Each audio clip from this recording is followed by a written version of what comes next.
नमस्कार दोस्तों कैसे हैं आप। आशा करता हूं सब ठीक होंगे, सब बढ़िया होंगे। दोस्तों, शेयर बाज़ार वाले आपके चैनल का नाम सब्सक्राइब नहीं किया है तो कर लीजिएगा, साथ में बेल आइकन ज़रूर प्रेस कर लीजिएगा ताकि आने वाले वीडियो की नोटिफिकेशन आपको बराबर समय पर सुचारू रूप से मिल जाए। आज हम चर्चा करने वाले हैं इंडेक्स की, सारे इंडेक्स की वन बाय वन चार्ट देखेंगे। और ग्लोबल मार्केट में तो जैसे मंदी है, हमारे यहाँ भी कल गैप डाउन रहेगा। और उसके बाद में कौन से सेक्टर कंटिन्यू रहेंगे गिरावट में, कौन से सेक्टर जो है बाउंस बैक देंगे, वो थोड़ा सा चार्ट के माध्यम से समझने की कोशिश करते हैं। वैसे तो एग्जैक्टली बहुत बोलना मुश्किल है, एग्जैक्ट कंडीशन तो हमको कल ही पता लगेगी। और आप अगर कमेंट में बताएंगे तो कल भी इस तरह का एक वीडियो डाल देंगे ताकि जो है और सिचुएशन क्या हुई है वो पता लग जाए। तो चलिए शुरुआत करते हैं। जो पहला चार्ट देखेंगे निफ्टी CPSE का, ठीक है। देखो यहाँ पर क्या हुआ कि अगर हम 2018 की 17 की बात करें तो इसने 2768 रुपये 68 का हाई लगाया था। फिर एक सेकंड अटैम्प्ट फिर यहाँ पर हुआ 2017 में ही 6 नवंबर मंथ में 2796 का। और फिर थर्ड टाइम जो ये हुआ यहाँ पर 2018 में 2799 का, ठीक है। अब उसके बाद में ये बढ़िया सी गिरावट आई, 2018 से गिरावट आई, समझ रहे आप मेरी बात को, ठीक है। अब देखिए यहाँ पर अगर हम देखें तो ये ट्रिपल टॉप बना, उसके बाद में गिरावट आई बढ़िया वाली, ठीक है ना। अब यहाँ पर क्या है कि फर्स्ट टॉप तो हो गया, अगर हम उससे कंपेयर करें तो फर्स्ट टॉप हो गया, ये सेकंड टॉप है। या फिर ये एक तो सिचुएशन हो सकती है। अब जैसे मान लो कि कल थोड़ा गिरावट आती है तो फिर अगर चार्ट को देखें और चार्ट को समझें तो चार्ट मुझे लगता है कि ये इंडिकेट कर रहा है। देखो इसमें इंडेक्स में है ना थोड़ा सा जो स्ट्रेंथ साफ साफ तौर पर नज़र आ रही है।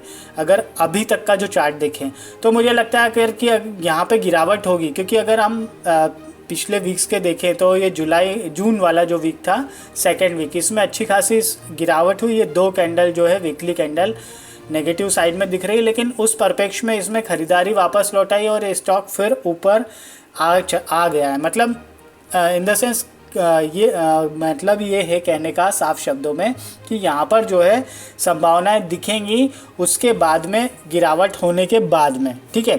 तो यहाँ पर हम सारा वॉच करेंगे क्लोजली और उसके बाद में अगर आप बोलेंगे तो वीडियो को प्रेजेंट करेंगे, है ना। फिर सेकंड जो है निफ्टी मेटल। तो निफ्टी मेटल में देखें तो अगर हम इसका पिछला वो देखें तो ये इंडेक्स जो है ये एक्चुअल में क्या ऑल टाइम हिट पे ये है, ऊपर ही था करीब करीब। इसने अप्रैल वाले मंथ में जो है हाई बनाया था 6825 का, ठीक है। फिर उसके बाद में नीचे गिरावट आई और बहुत इसमें शार्प कंटिन्यू गिरावट रही। जो पिछली बार की जो गिरावट थी ना, इसमें शार्प कंटिन्यू रही। और अभी की स्थिति देखें तो फिलहाल इसमें बुलिशनेस के साइन तो दिख रहे हैं, देखो, ठीक है ना। अब कल के बाद में यहाँ पर भी वही है कि कैसा रहेगा वो एक रहेगा, और कौन से सेक्टर में जो है परफॉर्मेंस देखने को मिलेगा या कौन से सेक्टर में ज़्यादा गिरावट देखने को मिलेगी। अभी अब सारे सवालों के जवाब हमको आने मतलब इसी वीडियो में आपको मिल जाएंगे, चलिए, है ना। अब अगला इंडेक्स PSC, ठीक है। PSC में भी अगर हम देखें तो PSC का जो है अभी तक का जो स्ट्रक्चर है वो तो आप मान के चलो कि अगर इसको पूरा हम ऐसे देखें, लॉन्ग टर्म में देखें, वीकली चार्ट को देख रहे हैं हम, तो यहाँ पर अगर देखो तो 2018 में इसमें 2 डबल टॉप बने थे, उसके बाद में मोटा मोटा मान लीजिए ट्रिपल टॉप ही हो गया वो, है ना। और उसके बाद में अच्छी खासी गिरावट आई और अभी की स्थिति ये है कि एक ब्रेकआउट के कगार पर था, ठीक है, PSC। तो मुझे लगता है कि यहाँ पर अगर मार्केट गिरता है तो ये PSC जो है ना, यहाँ पर थोड़ा सा अपसाइड मिलनी चाहिए और यहाँ पर रिकवरी फास्ट होनी चाहिए। सबसे इम्पॉर्टेंट चीज़ है रिकवरी फास्ट होनी चाहिए। किस में? एक हमने इंडेक्स देखा CPSC और PSC दोनों में, है ना। तो यहाँ पर जो है थोड़ा सा नज़र रखना आप गिरावट के बाद में, ठीक है। अब अगला जो है कमोडिटीज़। तो कमोडिटीज़ में इंडेक्स में देखो यहाँ पर भी क्या हुआ कि इसमें भी शार्प गिरावट आई थी। जब पिछले बार का जो गिरावट हुआ था इसमें भी शार्प थी और कंटिन्यू चली वो काफ़ी दिनों तक, और उस परिप्रेक्ष्य में उतनी जो है रिकवरी नहीं हुई है, ठीक है ना। तो फिर यहाँ पर थोड़ा सा जो है मुझे लगता है कि ये अगर गिरावट कंटिन्यू रहती है तो यहाँ पर कंटिन्यू रह सकती है, ठीक है, ये चार्ट के माध्यम से ऐसा लग रहा है। PSU banks next, PSU banks में भी दोस्तों अभी की जो स्थिति दिख रही है, तो अभी की स्थिति में पीएसयू बैंक्स का जो चार्ट है वो देखो, तो अगर हम वैसे देखें ना लॉन्ग टर्म में, मतलब लॉन्ग टर्म का देखें तो ये जो चार्ट है जो है अपने जो हाई से बहुत बहुत नीचे है। मतलब हाई तो करीब करीब यहाँ पे हुआ करता था 2017 में 4335 का, और ये 2975 पे ही है फ़िलहाल, तो अपने हाई से बहुत नीचे है बैंक्स तो। लेकिन फ़िलहाल की जो सिचुएशन दिख रही है अभी फ़िलहाल चार्ट पर जो दिख रहा है कि ये ना 1 2 3 4 मतलब ये 3 बार रिजेक्शन फेस करने के बाद में चौथी बार उठ के खड़ा हो गया था। अब कल गिरावट आती है तो फिर मुझे लगता है कि यहाँ पर इतना ज़्यादा है कि अच्छा, जब गिरावट हुई तो यहाँ पर भी उतनी ज़्यादा गिरावट हुई नहीं। मतलब देखिए दूसरे जैसे हमने मेटल्स में देखा या कमोडिटीज़ में देखा कंटिन्यू गिरावट रही, लेकिन यहाँ पर क्या गिरावट उस तरह की रही नहीं। गिरा लेकिन थोड़ा सा ऊपर गया और फिर हल्का सा नीचे आया, फिर एकदम से ऐसे चला गया। जबकि दूसरे इंडेक्स देखें तो कंटिन्यू वो मतलब मेटल देखें या कमोडिटी, और अभी हम आगे और देखेंगे तो उसमें हमको और भी चर्चा और भी पता लग जाएगा। तो ये है फ़िलहाल की इसकी स्थिति, ठीक है। एनर्जी का चार्ट अगर देखेंगे तो मुझे है ना सच बताऊं तो अभी तक के जो चार्ट है ना उसमें निफ्टी एनर्जी का चार्ट बहुत शानदार दिख रहा है। देखो पहली बात तो ये कि आपने जो हाइस थे इसके उसके आसपास ही है, ठीक है, ये करीब करीब बहुत पास है। मतलब 25 अप्रैल मंथ पे इसने हाई लगाया था, उसके बाद में ये स्टॉक में गिरावट आई, लेकिन फिर ये उठ के खड़ा हो गया। दैट मीन्स यहाँ पर बहुत ज़्यादा स्ट्रांगनेस साफ तौर पर दिख रही है। तो अगर गिरावट आती है तो आपको क्या है कि निफ्टी एनर्जी वाले जो स्टॉक है उन पर आपको विशेष तौर पर ध्यान देना है। और वहाँ के जो स्टॉक है ना, अभी तो बहुत टाइम है, जब ये वीडियो आप देख रहे हैं उसके बाद में आपको पूरी रात भर मिलेगी। तो आपको क्या है कि जो जैसे हम होमवर्क करते थे ना स्कूल में वगैरह कॉलेज में स्टडी करते थे, उस तरह से आप गूगल पर सर्च करिएगा तो आपको एनएससी की वेबसाइट पे सारे डाटा अवेलेबल हो जाएंगे। तो एनर्जी के जो स्टॉक है उनको आप निकाल के रखिए, मार्क करके रखिए, तो वहाँ पर संभावनाएं दिखेगी। वो होगा कल परसों के लिए, और हो सकता है कल ही रिकवरी आ जाए। ऐसा कुछ नहीं है कि एनर्जी के स्टॉक में हो सकता है रिकवरी आ जाए, ठीक है ना, क्योंकि यूएस का अगर आप डाटा देखेंगे तो वहाँ पर भी थोड़ा सा क्या एनर्जी सेक्टर में ऑयल गैस में थोड़ा सा वहाँ पे है स्ट्रांगनेस दिख रहा है। तो यहाँ पर भी उस दृष्टि से देखें कंपैरेटिवली तो यहाँ पर थोड़ा सा जो है स्ट्रांगनेस दिख सकती है, ठीक है। निफ्टी इंफ्रा, ठीक है। अब निफ्टी इंफ्रा में अगर हम देखेंगे तो सेम सिचुएशन जैसे हमने कहा एनर्जी में दिखी, वैसी हमको चार्ट का जो पैटर्न है हमको यहाँ पर दिख रहा है कि ये भी अपने जो है ना ऑल टाइम हाई जो है उसके आसपास है, ठीक है। और इनफैक्ट अगर जैसे मान लो कि अभी तो कल मार्केट नीचे खुलेगा, अगर ये ऐसा नहीं होता तो फिर ये इस वीक में जो है ना अच्छा खासा बेहतरीन तगड़ा वाला ब्रेकआउट देता, ठीक है। तो मुझे लगता है कि फिर अगर गिरावट होती है यहाँ, मतलब सभी जगह होगी वो तो ऑब्वियस सी बात है, तो फिर यहाँ पर भी विशेष तौर पर ध्यान देना चाहिए आपको, बहुत बहुत ज़रूरी है। बिकॉज ऑफ इसके भी स्टॉक थोड़े निकाल के रखना, और निफ्टी इंफ्रा से रिलेटेड जो भी उसमें जो स्टॉक आते हैं ना उनको आप थोड़ा सा होमवर्क करके और उनको निकाल के रखना, तो उनको वॉच लिस्ट में अपनी डाल के रखना, ठीक है। निफ्टी ऑटो में देखो दोस्तों कि सेम सिचुएशन, इसमें बुलिशनेस थी। देखो इसमें क्या हुआ कि ये जो है हाई बना था यहाँ पर 12108 का 2017 में, ठीक है। आपको शायद ध्यान होगा, नहीं होगा मुझे नहीं पता, लेकिन 2017 या 18 के बाद में शायद अगस्त सितंबर के बाद आसपास, या तो 2017 की बात है या 2018 की बात है, उस समय जो है मारुति के स्टॉक में अच्छी खासी गिरावट धीरे धीरे करके देखने को मिली थी। तब कुछ अंदेशा हो गया था कि यार जो है ना यहाँ पर ऑटो सेक्टर में अच्छी खासी जो है गिरावट देखने को मिल सकती है, और हुआ भी वही कि है ना जो गिरावट हुई इंडेक्स उस बात की पुष्टि कर रहा है। मतलब मैं उस समय का मुझे याद है, इसलिए मैं वो चीज़ बता रहा हूँ आपको, आप लोगों के साथ में शेयर कर रहा हूँ। लेकिन इस तरह का जो है फॉर्मेशन, खैर आज जो है स्थिति ये है कि आज जो हमको दिख रहा है ये इसने जो है अपने हाई के पास ही है। मतलब इनफैक्ट शायद शुक्रवार गुरुवार को इसने अपना नया हाई बनाया था, ठीक है। तो उस दृष्टि से देखो कि यहाँ पर ऑटो सेक्टर बहुत ज़्यादा बुलिश है, तो वहाँ पर हमको विशेष तौर पर ध्यान देना चाहिए। जितने स्टॉक मैंने आपको बताए जिनमें बुलिशनेस मतलब अभी फ़िलहाल जो दिख रही है, तो वो गिरावट होने के बाद में भी वहाँ पर रिकवरी अच्छी तरह आएगी और वो स्टॉक हमको ज़्यादा परफॉर्म करते हुए दिखेंगे जो उसके अंतर्गत आते हैं। तो इस चीज़ का विशेष रखिएगा ध्यान।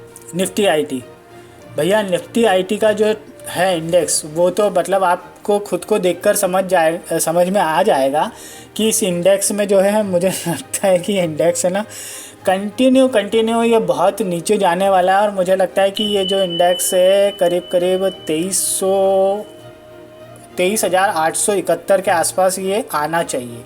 मतलब इसमें अच्छी खासी गिरावट हमको देखने को मिलेगी और कंटिन्यू देखने को मिलेगी। तो शॉर्ट पोजीशन वाले जो है ना इस इंडेक्स के जो स्टॉक्स हैं उन पे थोड़ा सा ध्यान रखिए और वो शॉर्ट पोजीशन को कैरी कर सकते हैं हफ्ते भर के लिए मोटा। तो फिर हाँ, ये है कंटिन्यू इसमें गिरावट रहेगी। मतलब इसके चार्ट को देख के मुझे एक्चुअली मेरे को बहुत गुस्सा आ रहा है कि मतलब आईटी जो है, ठीक है चलो अब जैसा गाना वैसा बजाना, है ना। तो चलें अगले इंडेक्स पे, निफ्टी एमएनसी। अब एमएनसी में देखो यहाँ पर क्या हुआ है कि ये जो है इस पे ये भी ऑल टाइम हाई के आसपास ही है। इनफैक्ट जो इसने अपना जो हाई बनाया था वो बनाया था अक्टूबर 21 में 18 मतलब सेकेंड वीक में आसपास, सेकेंड थर्ड वीक में 20,129 का, ठीक है। उसके बाद में 2-3 बार ये आया और इतना गिरा भी नहीं और उसके बाद में अच्छी खासी इसमें रिकवरी हुई है एमएनसी। तो मुझे लगता है कि जो है ना गिरावट होगी तो इस स्टॉक मतलब इस इंडेक्स में भी हमको जो है बुलिशनेस दिखेगी। और इनफैक्ट जो है इसके जो स्टॉक है उनको भी आप राडार पर रखिएगा। अगर वो नीचे मिलते हैं कल, तो हो सकता है कुछ स्टॉक में तो कल ही हमको रिकवरी देखने को मिल जाएगी। और मैं कोशिश करूँगा कि अगर एक हाथ दो स्टॉक के अगर डाल सकूं वीडियो उसको करके एनालिसिस करके, तो मैं कोशिश करूंगा। देखिए पक्का नहीं तो कहता, लेकिन कोशिश करूंगा कि वो करूं। लेकिन यहाँ पर भी नज़र बना के रखी जा सकती है। कंजप्शन में देखो, कंजप्शन में भी अच्छा खासा इसका जो चार्ट है बहुत ज़्यादा बुलिश चार्ट है। और देखो यहाँ पर जो है अगर हम इस चार्ट को देखें ना, तो यहाँ पर अक्टूबर 18 मतलब सेकेंड वही वहाँ पे था ना एमएनसी में, सेम सिचुएशन यहाँ पे भी थी। अक्टूबर मंथ में इसने जो है 7,653 का हाई बनाया था और उसके बाद में करेक्शन आया 2 डबल बॉटम लगा के ये स्टॉक गया, मतलब इंडेक्स ऊपर गया और आपने जो ऑल टाइम हाई है उसके आसपास ही है। तो मुझे लगता है अगर यहाँ पर भी कंजप्शन सेक्टर के स्टॉक पर आप नज़र रखना, यहाँ पर भी अगर ऐसा लगे तो उन स्टॉक को थोड़ा सा देखना और उनको अपनी वॉच लिस्ट में डाल के रखना। इसका चार्ट भी बहुत बुलिश है, अगर गिरावट में इसके स्टॉक को थोड़ा सा ध्यान रखना। निफ्टी फार्मा, देखो निफ्टी फार्मा भी वो है वक्त का मारा हुआ है। और मुझे लगता है कि अगर चार्ट को देखें, वीकली चार्ट हम देख ही रहे हैं सबके, तो वीकली चार्ट पर अगर हम देखेंगे तो बैरिश वाले जो हिसाब किताब है इस पर साफ तौर पर नज़र आ रहा है। तो यहाँ पर जो है ना आगे की थोड़ी सी अगर कोई बोले भी ना लॉन्ग टर्म के हिसाब से, तो मुझे लगता है अभी यहाँ पर रुकना चाहिए, इसमें और गिरावट देखने को मिलेगी।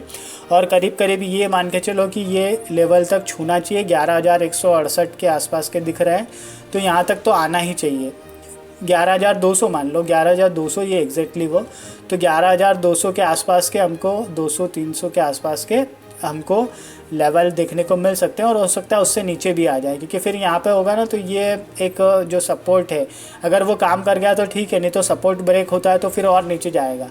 तो यहाँ से इन जो निफ्टी फार्मा की जो स्टॉक्स हैं उनसे रहना चाहिए दूर, ठीक है। निफ्टी एफएमसीजी सेक्टर भी अच्छा खासा बुलिश है और ये भी अपने जो ऑल टाइम हाई है उसके आसपास ही चल रहा है। मतलब ऑल टाइम मतलब हाई भी बना तो 1-2 दिन पहले ही बना मोटा ये।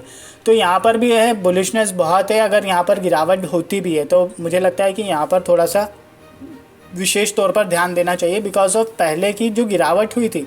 तो आपने दूसरे भी चार्ट देखे, जैसे कमोडिटीज़ का देखा वगैरह, तो वहाँ पर क्या कंटिन्यूटी रही इस इंडेक्स में बिल्कुल नहीं रही। इनफैक्ट आप जैसे आईटीसी को देख लो या और दूसरे भी स्टॉक हैं उनको देख लो, तो आप थोड़ा सा इसके जो स्टॉक हैं वहाँ पर नज़र रखिएगा, उनको अपनी वॉच लिस्ट में डाल के रखिएगा। इसका जो जो इंडेक्स है, ये सेक्टर है, ये बहुत बुलिश है, तो विशेष तौर पर ध्यान देने की आवश्यकता है।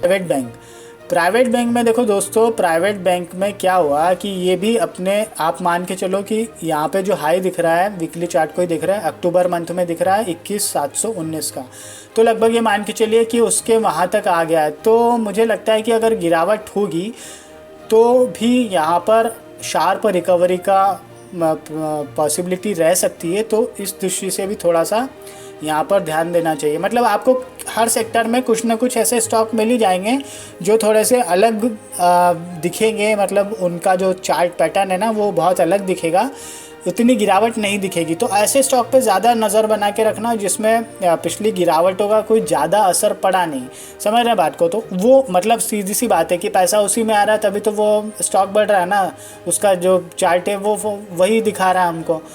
तो उस दृष्टि से उन स्टॉक को थोड़ा सा कंसिडर करके चलना।